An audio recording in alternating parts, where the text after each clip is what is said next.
Hello, ladies. Welcome. I am so excited today to talk to Tina Beilinson. She is the CEO and co-founder of June Motherhood. It is a really unique opportunity for women who are pregnant or women who are expecting or want to expect in the next year or so to have a community of women and providers, childbirth educators to help them, support them, and educate them on what there is to know about having a baby. The other thing that's very important about this organization is that it's accessible to everyone. It's online. It gives women the opportunity, no matter where they are, to be able to get information that they need to have a healthy birth and postpartum time. So welcome, Tina. Awesome. Thank you so much for having me on, Jennifer. I'm so excited. Yeah, so tell us a little bit about yourself. You're obviously somebody who came to this from a different perspective. So I'd love our audience to know about that.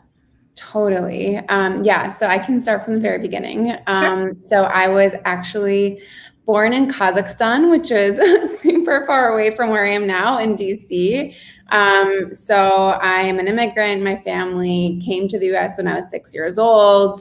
I watched both of my parents become entrepreneurs by necessity and was always inspired by them and that journey and kind of taking their future into their own hands. And grew up in Ohio, went to Denison University, major in economics, right out of school, joined a consulting firm. Very quickly realized that I wanted to, have an impact with the work that I was doing that was very tangible, and realized that I'm just a very mission-driven person at my very core. And so I was lucky to join Warby Parker early on in its history. I ended up being at the company for 6 years and, working on a number of different initiatives from, launching our first stores to launching an optical laboratory to building our office to then most, I would say, relevant project is launching our first telemedicine service, which allowed our customers to take a vision test on their phone. Learned a ton from that crazy startup experience. Had, 6-7 years under my belt of operating and was finally ready to take that next step in starting my own venture. And given I come from a family of immigrants, my parents were never going to let me just quit my job and just start a company. That's just not how it works in my family. So I took the more risk-averse option and went and got my MBA at Harvard. So while I was pursuing my MBA, had a number of friends and family members and colleagues that were getting pregnant, starting that journey with their family, and just heard so many stories about how difficult that journey was and frankly, like how difficult it was to talk about some of those challenges, specifically with people that might not be going through the same thing and may not really understand. And so I was very lucky at school to meet my co-founders, Julia and Sophia. And we constantly talked about this actually in our friend group about how, we were going to be pursuing, having a family very soon. And it scared us, frankly, about the limited resources that we had available, about the expectations that were set on us, and the fact that we had very limited support. So we just decided to come together and think about, what is a potential solution to this problem? And that's how June came about. And so we founded June a couple of years ago, and we've been growing our community of families and providers ever since. And so I can maybe give you a quick rundown about June. But June is, as you mentioned, a virtual service. We offer community-based support to expecting and new families. And what community-based support means is we pair women and families in small groups of 5 to 7 with a doula. And they go through our proprietary curriculum that we developed in-house throughout pregnancy and postpartum. So they also get access to our app that includes a number of learning lessons and exercises, but they also meet biweekly live to cover all the relevant topics from childbirth education to how to care for a newborn, to mental health, to going back to work, to sex, like really any topic you can imagine. Nothing's off the table. And it's really about, creating conversation about these really important topics and getting the support you need. Well, what I love so much about your program is that the medical system really has failed women in the fact that we just don't have the time that we need to support women the way we need to support them. Yeah. And it can be a very stressful time. It can be a great time, but it can also be a very stressful time for a lot of people. And some women do this alone. And you really bridge that gap between the medical system and, women who are just sort of Googling things online. They're getting that science-backed, OB/GYN-backed information that will help them understand what their doctor is saying. Exactly. And I couldn't have said it better. So we very much try to, plug in the gaps because there's just no way that anyone can cover all the different parts of this journey in a 15-minute appointment. That's just impossible. So, doctors, of course, are focused on the highest need, areas of care to make sure that mom and baby are healthy, but there's so many other things that need to be covered and discussed throughout this time. So that's where June comes in, is to offer a resource and education and really the proprietary curriculum that we developed was developed by OB/GYNs, midwives, doulas, lactation consultants, the most incredible women who all came together with their knowledge and really trying to create a download of information in one place. So you don't have to Google, you don't have to, stress about emailing your doctor about, what to eat or exercise, and really focus on, having conversations with your doctor about if something feels very wrong, of course, or, making sure you're getting medical attention when you need it. But there's a ton of other parts of this process that can be discussed with your doula or other women that are going through the same thing. Yeah, and I find that, at the time when we're having visits with a physician, we can focus on things that are particular to that woman, as opposed to the general questions that people might have, such as, when do I learn about cord blood banking? When do I get my bag together for them? Some of those things can really be spent with you and with your educators, which will really help them have the time they have to go through those details. When ultimately, with the appointment with their doctor, let's talk about hypertension. Let's talk about how we're going to get you through this pregnancy and what do we need to think about timing for delivery and those kind of other topics. Totally. And, also one of our goals is to make those conversations in your prenatal appointments just more effective. So the doctor is not, covering the fundamentals, but you can actually dive into very specific questions and discuss, your preferences to those things versus kind of starting from the top and running out of time. It allows, those conversations to be a lot more productive, and also creates more trust building between the patient and the doctor, because you realize you're on the same page and you're speaking the same language. And that's a lot of what we do at June, is really help prepare people for those conversations, what to expect in that appointment, the questions to ask. One of the things that we hear time and time again is that mothers just don't even know what to ask. They don't know what they don't know. And of course, this is a completely new process for most families. So that's kind of where we come in to make that easier and to guide versus, it being a reactive process when you realize that something is wrong.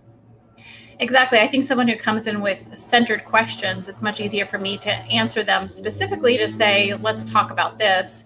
If I kind of know where they're coming from, they are speaking my language and I can understand, so I can speak their language. It just makes the conversation more effective, but also more personable. Because I really feel like I'm addressing what they are concerned about, as opposed to just me giving the blanket, this is what you should expect at 28 weeks. It's more centered on what that mom is concerned about, because everybody comes from different backgrounds and they have different needs and social situations. And so you want to make sure we're addressing those particular things.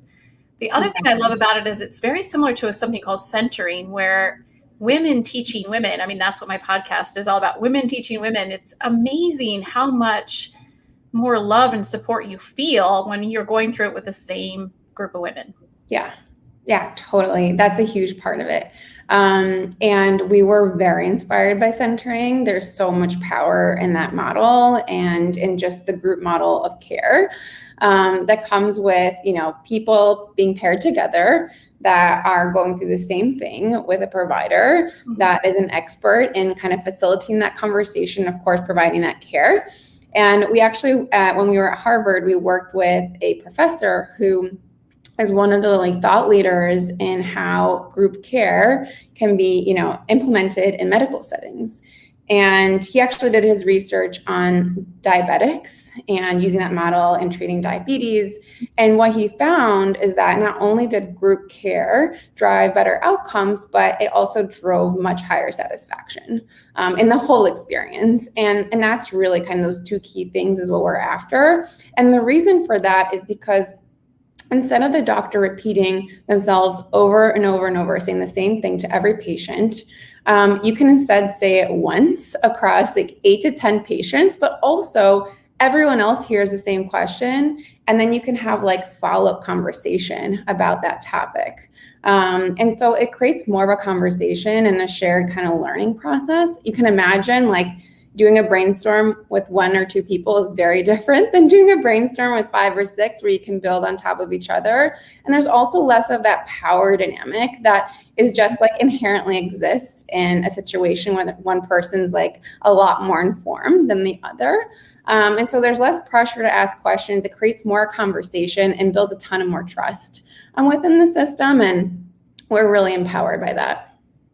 The two things I noticed too when I was involved in centering and residency at Duke was that patients actually felt less intimidated to ask questions because they heard someone say, oh, well, what about this and what about this? So they didn't feel this sort of dynamic of me wearing a white coat standing there and they're like, oh, do I ask it or is it dumb? Is it a dumb question? When they're in a group, other people asking questions kind of open up that forum that it's okay to ask anything, really, anything.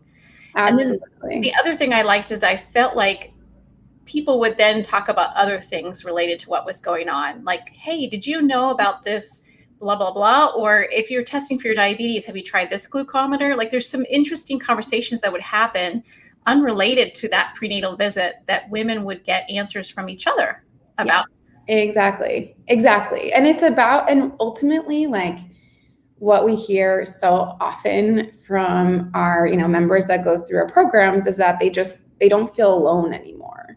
And, that's something that is just so critical in that process and oftentimes can create so much anxiety and fear, which ultimately, we really believe are is one potential driver of poor outcomes is that anxiety and issues around mental health, whether it's during pregnancy or postpartum. So it's so critical to have that support community that you can confide in, that you can feel safe, and also that you just don't feel alone in some of the feelings and challenges that you're going through. And also to have people to celebrate wins, every time they're going to an appointment and just checking in on how everyone's doing, and also seeing that progress as a group is really exciting, and also makes you keep coming back.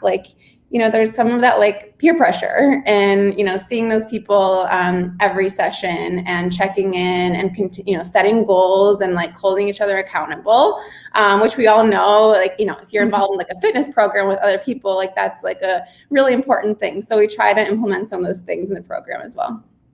So will you tell us kind of the dynamics of how that membership works then so that people can understand the model? Yeah, totally. So when a member signs up, they will first go through an onboarding session with our member experience team, and we get to know them and understand not only obviously their stage in pregnancy or postpartum, but what are their goals, what are they hoping to get out of the program, what are some of their challenges, and we use all of that information to pair them with a small group of other families in the same stage, but also similar circumstances, so that they feel like they can really, create that and foster connection. And we also pair them with a dedicated doula and childbirth educator if it's, prenatal, where they can really guide them along the way. That group and coach meet bi-weekly live. And every session is tailored around a specific topic that's relevant to your stage. So for example, if you're, in week 25 of pregnancy, you'll probably be covering childbirth education, stages of labor, what to expect, when to go to the hospital, what to bring in your go bag, how your partner can support you through that process, like all these different topics that we're so used to talking about. But if you're going to join June a bit later in your pregnancy, like let's say towards the tail end of that process, we'll probably be talking a lot more about newborn care and those first few weeks with the newborn and what to expect, because we don't want anyone to be surprised by what's coming, because pregnancy, of course, there's so much change that comes with pregnancy, but most people will tell you is like the journey really starts in postpartum. And so we want people to feel really prepared and ready and set up for success during that time. So those are some of the topics that we cover. After each session and throughout the whole experience, you can log into your June app. Daily, you'll get in-app learnings or exercises that build on the topics that you're discussing in your session. So it's all interconnected. It also provides prompts for questions to ask your doctor, prompts to discuss with your group. It's all meant to be, kind of working together. And then you also can chat your group or coach anytime in the June app. So it's all about staying connected, continuing the conversation in between each session. And the sessions are really meant to be a place for discussion and conversation and talking about like, how are you thinking about these topics? Like seeing different perspectives of how people might be approaching that same decision, but having a more well-rounded view and understanding of how you might want to approach that, the same decision, but have a bit more context. So that's kind of how the process all works. And our whole program is structured on subscription. We don't believe that a one-off childbirth education class will prepare you for birth or postpartum. We believe in having that ongoing support, almost like you wouldn't expect to lose weight after, going to the gym one time. It's the same exact concept. So it's a subscription service. It's meant to be ongoing and to continue to build that relationship and support system along the way. Well, and you covered something that's hugely important, the fourth trimester, right? The postpartum time, which really, for me, I find we don't see women enough during that time. It's really difficult. You feel very alone, you're exhausted, your body is completely different, and you don't know when to call, what to do. And I think that's really, really great that you guys offer that support during that time, especially for women who may be completely by themselves. Their husband went back to work and they're trying to figure out how to balance this new little person that's changed their world. Totally. Yeah. It's so important to have that support system in postpartum. We actually offer support all the way through 1 year post-delivery and are continuing to grow that program because the women that join us in postpartum just don't want to stop. Like the learning continues, obviously, the first few months is all about figuring out feeding and sleeping and like how to just take care of yourself and make sure that you're okay. It's really the basics. But once you're past that point, it becomes, how do I start planning to go back to work? Like, how do I start thinking about, like my feeding plan and regimen? How do I think about childcare options? How do I manage this changing relationship with my partner? Because obviously, things like once you introduce a baby into your life, like it's a different dynamic. Let's be real. And then as you continue throughout that process, it's like, okay, how do I introduce solids? How do I make sure, I support my baby's development? It never stops. And so we have a place where people can get that evidence-based information, but also, get recommendations and support from women that are going through the same thing, that they bonded through those like really hard moments. So important to have those resources available that you can trust along the way. And of course, like there's so much else that needs to be done, frankly, within our current system to support mothers and families during this time. There's just really, frankly, like very little support, if none. And so this is like the least that we can be doing, but constantly thinking about how we can do more. Yeah, that's something that's always frustrated me as an OB/GYN in private practice. I felt like we just see them 4 weeks later and then it's like, see you in a year. And so much Yeah. happens in that even in the first 4 weeks, where your body is so different and you don't even know what you are supposed to be expecting, what's normal. And then it's like, suddenly, how do I change what I used to do? I can't really fit in those skinny jeans anymore. Going to the gym is totally different. Having sex with my husband is totally different. Everything is so different. And so trying to support women and have other women who are saying, this is okay, we'll get back in our skinny jeans in 6 months, like other support around you, is so critical. And I wish that we had more opportunity and more resources for women. I think it's great that you are continuing that, because it never stops. Yeah, exactly. I mean, we have every week we have a group of women that is getting to that 6-week mark in postpartum, and they're like, well, my doctor told me that I can have sex now, but I am not ready. Like, that is just not something that I'm prepared for mentally, like physically don't feel great about it. Like, I have anxiety, and there's just no space today to have these conversations. And honestly, many people may have friends or family, of course, in their existing kind of circle, but sometimes you don't want to talk about these things with people that are so close to you. It's very personal, and having a different place where you can talk about it with people that you trust in a safe environment that don't know, other people in your close friend group is really nice. And being able to ask the questions, because sometimes you'd rather have other people ask the questions. You can just listen. If you're a group of women, you're like, somebody's going to ask something. I'll just wait till they ask that question, and then I'll be listening in on what the answer is. Yeah. And so like, it's actually comes to a really important part of how we structure our program, which is the number of families in every group. So our groups tend to be 5 to 7, and that's on purpose, because you don't want the group to be too small where people feel, like there's a lot of pressure for them to speak and, be on that day. We don't ever want people to come to session and feel stressed about it. But we also want to make the group intimate enough so people have the space to share what they want to share, and provide, room for like creating those intimate connections. Because once the group gets too big, like, it's really hard to really personally get to know someone. So that like 5 to 7 is like the perfect number.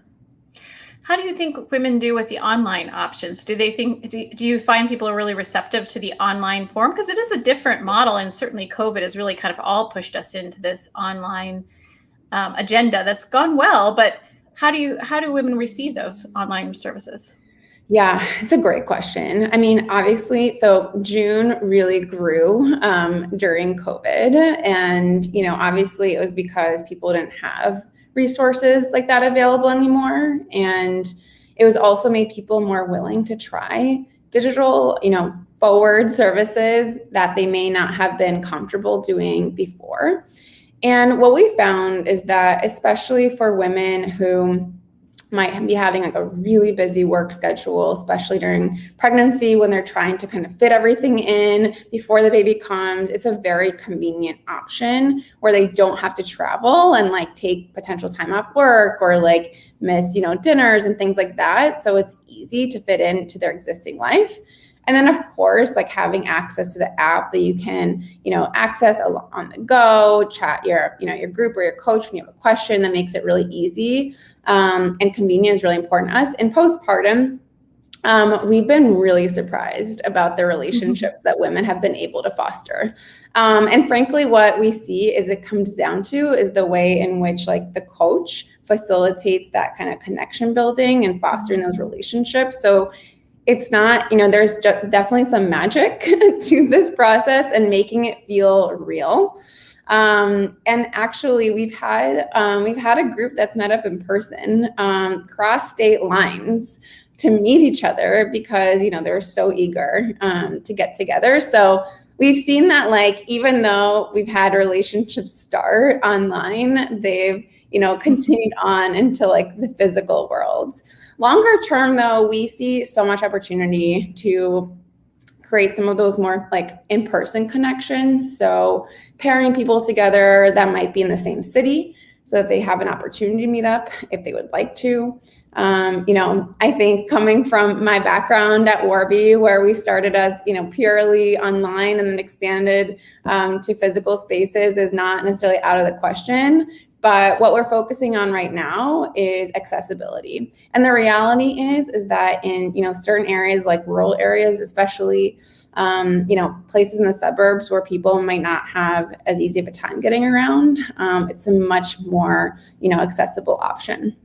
So for now, our mission is to really stay focused on offering more access and thinking about how it can be creative and allowing people to have those in-person moments as well. Are you using any of this, knowledge that you're gathering for data to understand better models for healthcare? I mean, when I hear you speaking, I think if you could essentially do a pre and post survey and sort of get that information about how women access healthcare, maybe this is a great new opening to the way that we should do healthcare. Yeah, definitely. I mean, we first and foremost, data is a very important topic in healthcare. And what I want to reiterate is we're always focused on, first and foremost, how to make sure that our customers' data is secure and private. We do not share that information with anybody. And we never will. That's so critical to the foundation of our company. But in terms of how we use data to make our experience better, that is something that we think about a lot. So for example, we collect so much data on the, people that are joining our programs, and not only their gestational age, but also where they're coming from, what they're interested in, where they work, all these different factors. And over time, we're going to get really good at how do we match people together that is going to foster a really incredible experience. And what are those factors that really drive that connection? That is something that we're really focused on.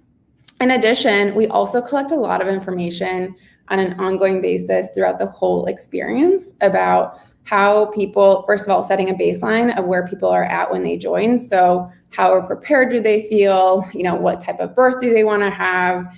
How empowered or confident do they feel about, their healthcare decision-making? We have a whole survey of all different questions, and we track all of that along the way to actually see how we're impacting that. And also specific, modules or sessions or materials that might be driving the most impact. So we continue to kind of dig deeper into those areas and provide the tools needed to actually drive real outcomes. And of course, we also do a post, birth survey where we learn a lot about what that experience was like in a very, real way. How did you feel during that experience? Do you feel you're part of the decision-making process? Did you feel like you were prepared for what happened? All those different things. And so we actually also want to make sure that we're impacting those outcomes as well through our curriculum, through our education, through our support system. So data is a hugely important piece of it, and we're constantly learning as much as we can from our customers to improve that experience for them. And hopefully this will change the model of healthcare in the future. I would love for what you do to change the way that we see patients and the way we provide care, and understanding what people really want, for what they want in their healthcare experience. Maybe it'll be a visit that we now have. I mean, there actually are virtual practices that are group settings where you can get together as a group of diabetics and talk about where you are in your journey. And there are some of those that are available across the country. I've seen them. So this would be amazing if we could continue to have this conversation across the United States about how to provide better care for women and basically improve our maternal morbidity and mortality rates, right? Because some of that is really driven by lack of access to care for some women. And so if you could make it easily accessible and inexpensive for them to basically get what they need, how empowering. Yeah, exactly. And, our goal is to change the standard of care. There's so much innovation that has happened in other parts of the healthcare system. And women and families are long overdue for the same attention and care and innovation in the space. So that is very much the goal in making this model more accessible and also, part of the larger healthcare ecosystem and not just kind of, a solution that is just accessed by some. We really want to make it accessible for all. And this may be an easy question for you or a hard question, I don't know. But as a provider, as an OB/GYN, what do you think I should know about how I can help you or how we can work together? Like what, if you were sort of telling me about your program, what would be the thing that you and I could essentially come together as on that approach? Yeah, so first and foremost, it's about the fact that we're offering evidence-based information and education that is pretty much all the stuff that you probably want to say in your appointment, but you just can't get to. There's just no way that a single human can potentially cover all of these topics in a 15-minute appointment. So I think like the first and foremost thing is that we're, on the same team. And we're just trying to make your life easier so that you can focus on the places where you will have the most impact and we can kind of take care of the rest. And the second thing is the fact that like all of the, coaches and, women doulas that we work with in leading these groups and sessions, they have been vetted by us. We have an extremely selective and rigorous hiring and onboarding process. We actually only hire less than 5% of doulas that apply to work with us, and the reason is that number one, we have a very high standard for experience level and certification, but number two is that we want to hire people that have the same mentality and the same philosophy around the type of support that we want to provide. So for example, with every, piece of advice, we always cite a study and medical guidance. We always cite every piece of, education that we have within our curriculum, within our app, has, cited sources. And that is so important for us that people are getting, really good information that they can make decisions off of. So it's really about, lessening the burden on, the medical provider and allowing us to kind of handle all the things that are in between around the physical, emotional, psychological, that is equally important, but just cannot be handled by a single person. I really appreciate everything that you do and what you provide. So as we sort of conclude, I want to know what is the future of June Motherhood? Where do you see this thing going? Yeah, totally. Well, as I mentioned, we're continuing to always iterate on the experience. And the way we do that is through customer feedback. So continuing to, add onto the curriculum and expand. So expanding earlier in the process of like conception and family planning. And we all know there's like equally so much, questions and, support and expertise that people want, and also feeling alone during that process that really fits the model really nicely. So definitely see an opportunity to expand sooner in that process. And then also expanding beyond that first year into early childhood and supporting families through that, especially as they, think about having another baby. Like, how do I make that decision? How do I balance two? All the different things that come with that. So learning never stops. So continue to expand, and then thinking about ways that we can make doula care more accessible, because we know that, having access to a doula during birth reduces C-sections. So one of the things we're starting to pilot is actually a virtual doula during your birth. Yeah, and so making our coaches available for that time as well. So a lot of exciting things coming in June. Well, and that's fantastic for women in my area who have limited options. We don't have a lot of doulas in town for sure. And the hospital systems sometimes aren't always as open to those ideas. So being able to have somebody streaming, talking to you during that would be a great option. Yeah, or even like helping coach your partner, right? In like those moments. Because we know that like sometimes people can freeze up. It's a stressful, can be stressful, and it's new for everybody. And, you know, our doulas have supported hundreds of families during those births. So yeah, just having kind of another, you know, another person that's, again, an expert helping you through that process is so important. So hoping to make that more available. And to your point, like, you know, many cities in the US just don't have access to these providers. So it's really important to us that we're able to serve as a conduit for that. Yeah, and also balancing. I like the preconception concept too, with talking about nutrition and talking about more natural options for conception, because I think that as a provider, you know, I talk about constantly about medications, but that's kind of what I'm doing in this business, is talking about what are the more natural options people can use instead of focusing on just sort of medications, because not everybody wants to do that. So yeah. Well, I appreciate so much that you were talking to us today. I, of course, am going to put her links to her website on, you know, at the bottom of this, so that everybody can access that, and they can just, that's the best way to reach you, right? Yeah, perfect. So JuneMotherhood.com is the easiest, but I can also be reached directly at Tina@JuneMotherhood.com if there's any questions. Okay, perfect. Thank you so much. Thank you. So great chatting with you, Jennifer. Thank you.